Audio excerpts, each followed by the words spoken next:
Mike, you took over as chairman of the Memorial and Museum Project in 2006, a time when people thought this project was a disaster. Soaring costs, the stakeholders were fighting. How'd you get involved? Well, somebody had to pull it all together. We had some great people who'd made enormous progress in getting commitments for $150 million, and a lot of work had been done with the Port Authority and the states of New York, New Jersey, city, federal governments. But it was, the controversy had sort of taken over and became the story itself rather than what we were going to build and why we wanted to build it. And as mayor, it was the logical thing to do. How'd you cut the costs and get everyone on the same page? Well, you had to make decisions as to what you were going to build, how big it was going to be, what the budget was. It wasn't that people were cooking the books. It wasn't that people were saying, let's waste money. It was that everybody had a different view of what we should build, and in that case, forecasting is virtually impossible. And you don't start out by saying you have an unlimited budget, use it, and then we'll see what it costs. You just can't do that in the real world. We knew we'd have to raise an enormous amount of money privately, and private donors wanted to know that their money was going to be well spent, and they wanted to know that it was going to get done. But why, as the New York City mayor, was it natural for you to be the person to take that role? There was a lot of pushback. I don't remember being a lot of pushback. It really couldn't be the governors of the state of New Jersey or New York because they're two separate governors, and who would run it? The Port Authority didn't have the expertise or the ability to deal with the families. In any case, they were the ones that were going to have to construct it, and they, in fact, did a very good job.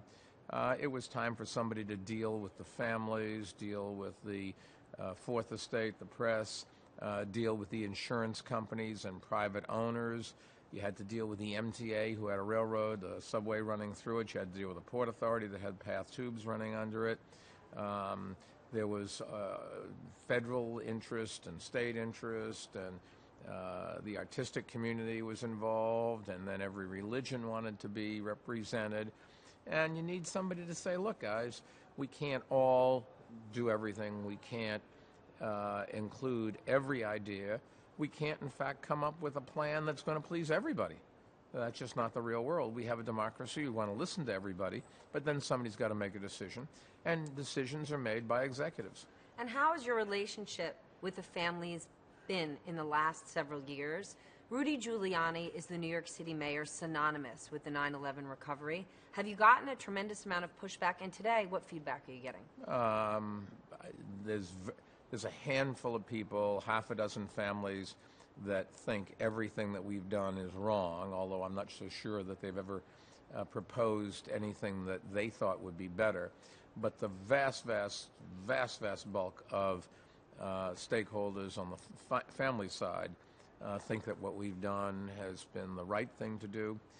Not all of them were on board when we made the decisions, but I think after the memorial was delivered, after they saw it, after they recognized the power in the names, they all became converts. And when you have a success, it's easy to do the next one because you have credibility. Originally, you were comfortable with the idea of a mosque being built. Those plans have been minimized significantly, and most recently, the film that is being shown has the word Islamists in there, and there's been protests. Where do you stand on all that? Well, the mosques, if you want to have the freedom to build your religious organization's place of worship, you have to let others do it. Freedom goes in both directions, and from very selfish points of view, if you don't give other people their freedoms, you're not going to have your own. So building a mosque was a no-brainer.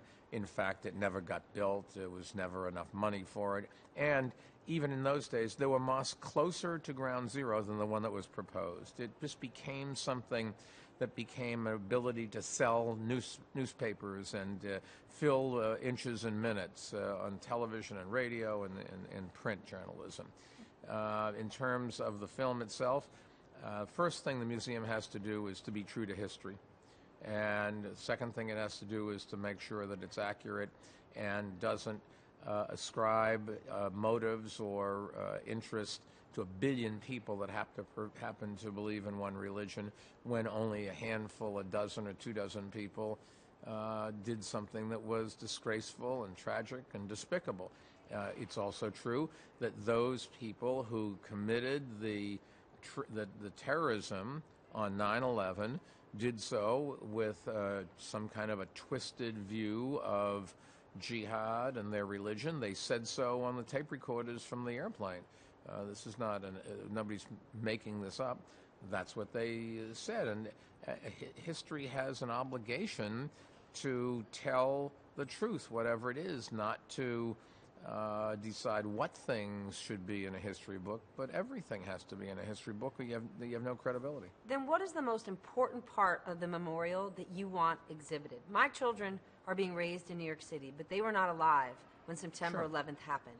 What story do you think should be told? What's the right history? Story that there were a very small handful of people who tried to take away your children's right to say what they want to say, to believe in what they want to believe, to associate whomever they want to associate with, to be in charge of their own destiny, and that the world came to our aid when this cowardly act took place, and in fact democracy has come out stronger because of this than it was going into it, and that this is a lesson that we're going to have to keep relearning.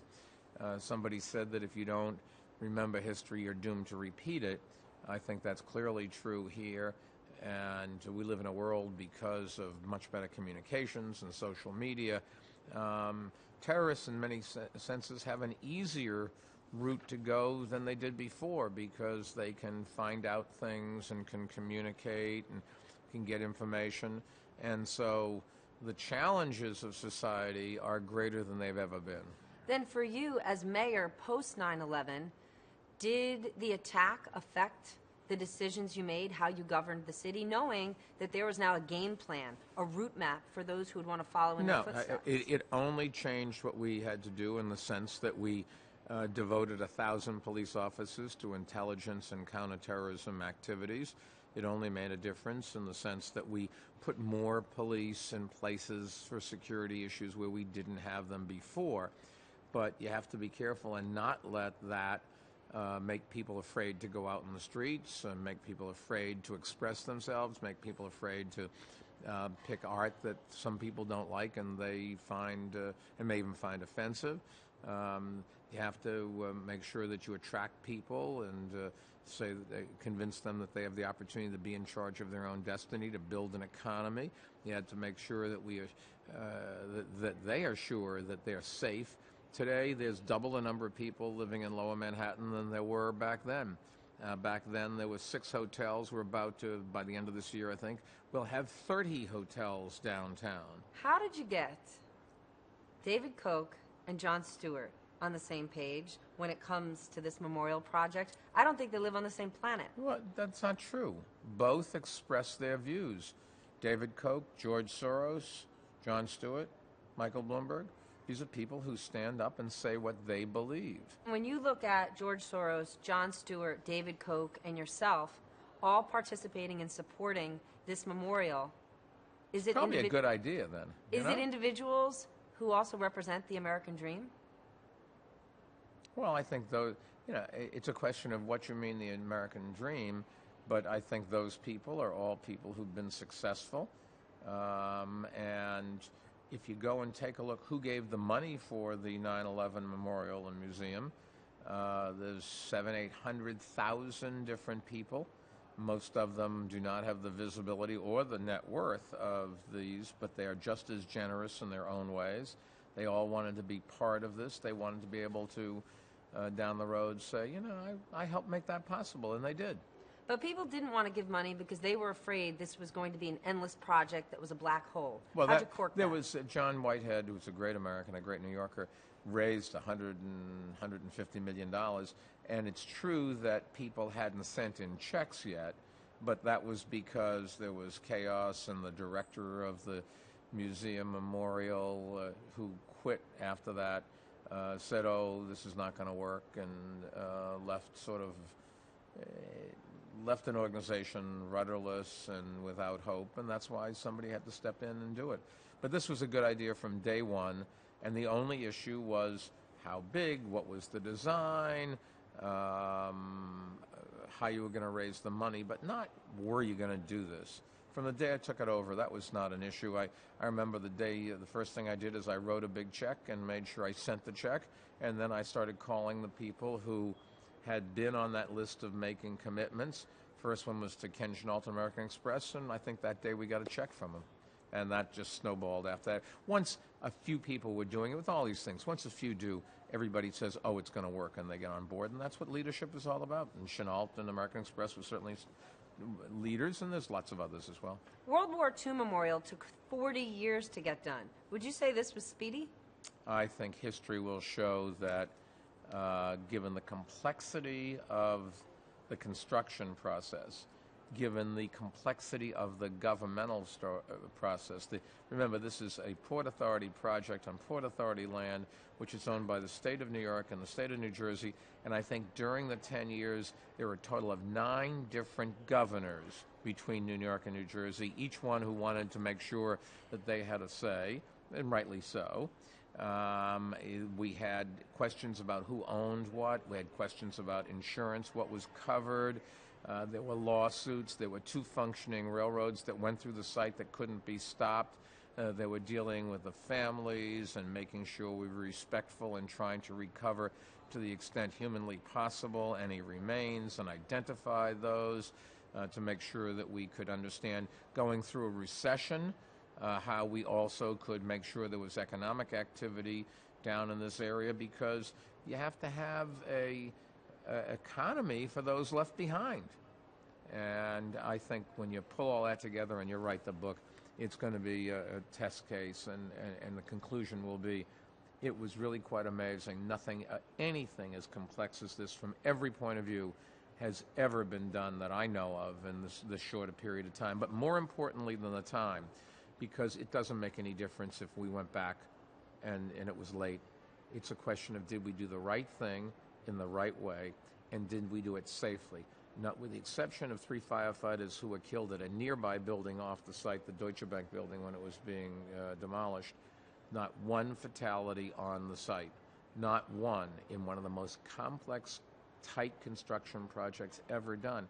We had enough death to be able to do this without any more deaths. Is number 1 priority. Doing it right, number 2. All right, I haven't seen it yet. What is the most special element of the museum? What took your breath away? To me, when I saw one of the fire engines, and I wondered what happened to the guys on that fire engine. All right. Because it just brings it back to human beings.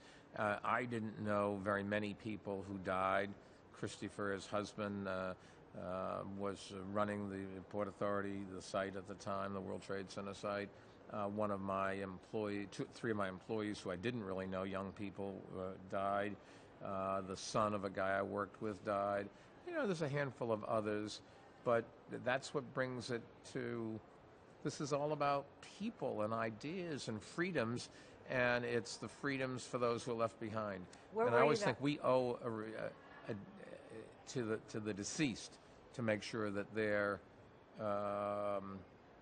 those they left behind have a future and have what we want for everybody in America. Where were you on 9/11?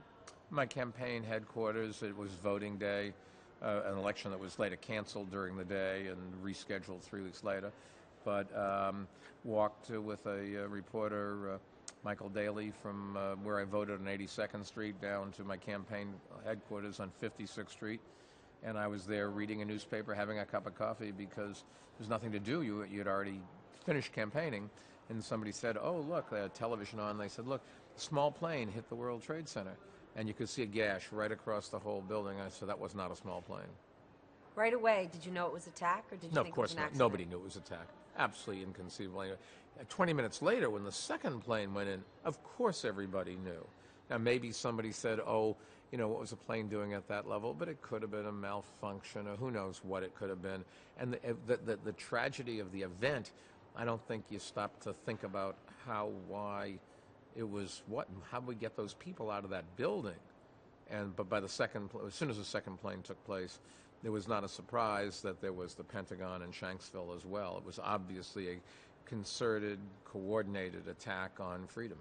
That morning, did you think at all, I don't know if I want to be mayor of this city? This seems like... No, of course not. Of course not. I mean, because there's more of a need than ever before. That if you're going to you become mayor because you want to make a difference, and the more things need to be fixed or funded or decided, it makes the challenge all the greater. And if you're doing it for the right reasons to try to make a difference, you have a bigger you can make a bigger difference.